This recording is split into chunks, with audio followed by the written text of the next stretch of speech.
లలితాలో నగలు కొనండి, ఎక్కువ డబ్బులు ఆదా చేయండి.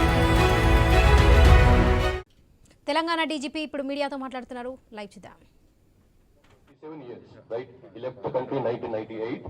The information which we gathered when we came to know that he was carrying a Indian passport, and his address on the Indian passport was found to be in Hyderabad. So then we immediately sprung into the action, and we verified.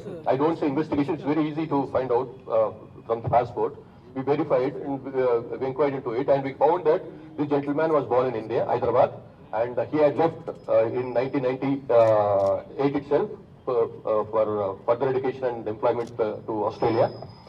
And he came to Hyderabad later, first time in 2000 October, along with his wife, the European lady whom he married.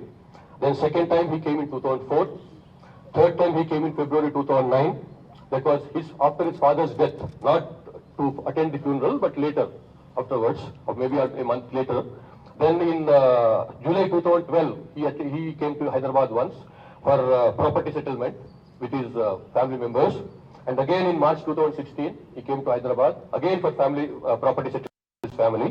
And finally, he came in July 2022, ostensibly to visit his mother and sister. That's all we know about his links in Hyderabad. We do not have any information about his radicalization in Hyderabad or any links to that extent in Hyderabad. So, thank you very much. Let's come back to the Maoist thing. Vasudevacharya garu ekkada unnadu? Cheppandi.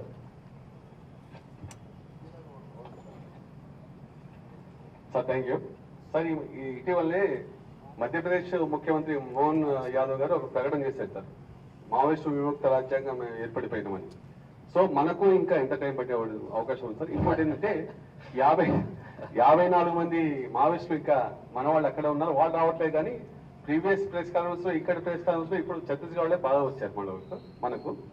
So మన వాళ్ళు మన దగ్గర రావడానికి ఏమైనా ఏంటి problem? ఇప్పుడు మనం చేస్తున్నంత కూడా ఇదే అండి. మేము ప్రయత్నం అంతా కూడా వాళ్ళని బయటకు తీసుకురావడానికి అని చెప్పి ఇప్పుడు మీకు చెప్తున్న 5 సీసీ కమిటీ మెంబర్లు ఉన్నారు, అసెంబ్లీ కమిటీ మెంబర్లు ఉన్నారు, అట్లాగే వివిధ ర్యాంకులలో పనిచేస్తున్న వాళ్ళు ఉన్నారు, 54 మంది తెలంగాణ వాళ్ళు. వాళ్ళకి మరొకసారి తెలంగాణ ప్రభుత్వం తరఫు నుంచి, తెలంగాణ పోలీస్ తరఫు నుంచి మరొకసారి ఓపెన్ ఆఫర్ ఇస్తున్నాము. వాళ్ళు ఎంత ఫాస్ట్ గా వీలైతే అంత ఫాస్ట్ గా బయటకు రావచ్చు. పోలీసుల ముందు వాళ్ళు ఆత్మసమర్పణ చేసుకోవచ్చు, ప్రభుత్వం ముందు లొంగిపోవచ్చు. వాళ్ళకి సంబంధించినటువంటి ఎట్లయితే వీళ్ళతో ఇట్లా ట్రీట్ చేస్తున్నామో ఆ విధంగానే వాళ్ళకు ట్రీట్మెంట్ ఉంటుంది. ఎక్కడ కూడా వాళ్ళని ట్రీట్ చేస్తాం. కాబట్టి వాళ్ళు కూడా మళ్ళొకసారి మా పిలుపుని అందుకొని తొందరగా బయటకు వస్తే మంచిది. 31 మార్చి వరకు రోజులు అక్కర్లేదు. 31 మార్చి తర్వాత కూడా అక్కడ ఛత్తీస్గఢ్ జరుగుతున్నటువంటి ఆపరేషన్స్ అవుతాయని అనుకోవద్దు, అవి ఆగవు. కాబట్టి మీతో మీ యొక్క పెద్ద నాయకత్వం ఎట్లయితే సరెండర్ అయిందో, ఎట్లయితే లొంగిపోయిందో అట్లాగే మీరు కూడా బయటకు వచ్చి లొంగిపోవని చెప్తున్నాం. So thank you very much sir. ఇప్పుడు వెపన్స్ సీజ్ చేసిన వెపన్స్ అన్ని పోలీసుల మీద అటాక్ చేసినప్పుడు తీసుకున్న వెపన్సా, ఇంకా వేరే ఎక్కడి నుంచి ప్రొక్యూర్ చేసా? మీ ప్రిలిమినరీ ఎంక్వైరీలో ఏం తెలియదు. ఇప్పుడు ఇందులో 3-4 తప్ప 3 or 4 వెపన్స్ తప్ప మిగతా కంపెనీ మేడ్ వెపన్స్ అన్ని ప్రొహిబిటెడ్ బోర్ వెపన్స్ అంటారు. ప్రొహిబిటెడ్ బోర్ వెపన్స్ అంటే ఓన్లీ మిలిటరీ వాళ్ళు కానీ పోలీసులు వాళ్ళు కానీ మాత్రమే వాడాలి. AK-47 కానీ, అంటే 7.62 AK-47 and SLR and INSAS and 303. ఈ రైఫిల్స్ కేవలం పోలీస్ 9mm పిస్టల్ కానీ, రివాల్వర్ కానీ ఇవన్నీ కూడా కేవలం పోలీసుల వాళ్ళ దగ్గరే ఉండాలి. కాబట్టి వాటి నాన్ ప్రొహిబిటెడ్ బోర్ వెపన్స్ అంటారు. సో అందులో ఉన్నటువంటి 24 వెపన్స్ లో నేను లెక్క పెట్టినంత వరకు 21 వెపన్స్ ఆర్ ప్రొహిబిటెడ్ బోర్, అంటే పోలీసుల దగ్గర కానీ ఆర్మీ దగ్గర కానీ మాత్రమే ఉండాలి. కాబట్టి ఇవన్నీ కూడా అక్కడి నుంచి కొల్లగొట్టుకుపోయిన వెపన్సే. సో ఇప్పుడు ఆ వెపన్ లో ఉన్నటువంటి నెంబర్ ప్రకారము మొత్తం దేశంలో ఉన్నటువంటి అన్ని పోలీసులకు మేము ఇన్ఫర్మేషన్ ఇస్తాము. ఈ నెంబర్ వెపన్స్ మా దగ్గర ఒక లొంగిపోయిన వీళ్ళు, ఈ నెంబర్ ఉన్న వెపన్స్, రిజిస్ట్రేషన్ నెంబర్ ఉన్న వెపన్స్. కాబట్టి మీ వెపన్ ఉందా తెలుసుకుంటాం అన్నమాట. వాళ్ళు వెపన్ ఉందేమో తెలుసుకుంటాం మేము. Sir, this side, sir, Ashish, sir. Yes, Ashish. Sir, these surrenders, these are largely, they are from Chhattisgarh and company number 1 battalion, PLJ battalion and company number 1. What about Telangana State Committee? How many members right now active in Telangana? And since they are from PLJ battalion number 1, company number 1, what about their company head Deva? Whether you have any information about him Telangana State Committee, Damodar, and how many Maoists are currently active, or you believe that they'll surrender or you'll hunt them down? How many are currently active in Telangana? So I've told you, out of 54 people, only 6 people.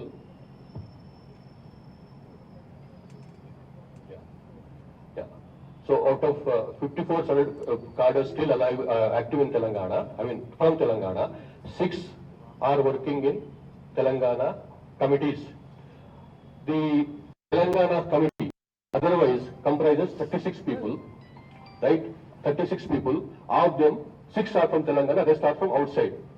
So they are not, the information which we are getting, the intelligence inputs which we are getting, that they are not moving together. They are separated, they are being divided between in 10 people, 12 people in that strength. So they are moving in different, they're taking shelter in different areas. That's how we could get these people, and we'll also get other people. That's why we are, Damodar also, as you pointed out, again is an open appeal to him. We know that his family members and friends are trying to get him out. So we give him open, safe passage. He should also come out and surrender.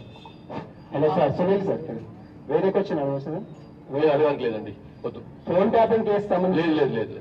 Thank you. Sir, one more supplementary. I want to- చేశారు కదా దానికి special ఇప్పుడు ఆ case ఒకటి చెప్తాను, మీకు దయచేసి మీ question రాకుండా ఉంటానని చెప్తాను. ఈ కేసు సుప్రీంకోర్టులో గౌరవ సుప్రీంకోర్టు మానిటర్ చేస్తుంది, కాబట్టి ఆ కేసులో మేము మాట్లాడడానికి ఏమి లేదు. Thank you.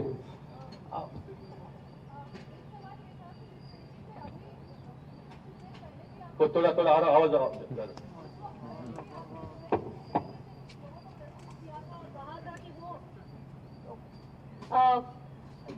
कुछ वक्त पहले भी जो है इसी तरीके से कुछ और लोग थे जिन्होंने जिनके बारे में आपने बताया, और आज हम एक और प्रेस कॉन्फ्रेंस देख रहे हैं।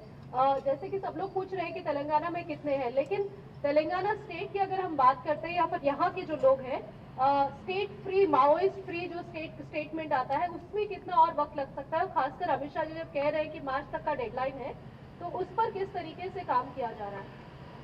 जो MHA से जो डेडलाइन आया है, तेलंगाना भी part of MHA only, Telangana is part of India only, so we can't have different deadline. Yeah that's what I am saying, we can't have different deadline. Yes sir.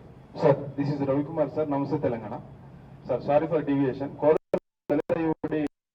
Lockup death గురించి వాళ్ళ తల్లి గారు మీకు ఫిర్యాదు చేశారు, దాని గురించి ఏమైనా చర్య? దానిపైన ఎంక్వైరీ నడుస్తుందండి, బాగా చాలా సీరియస్ ఎంక్వైరీ నడుస్తుంది. తప్పకుండా వాళ్ళపైన యాక్షన్ తీసుకుంటాం.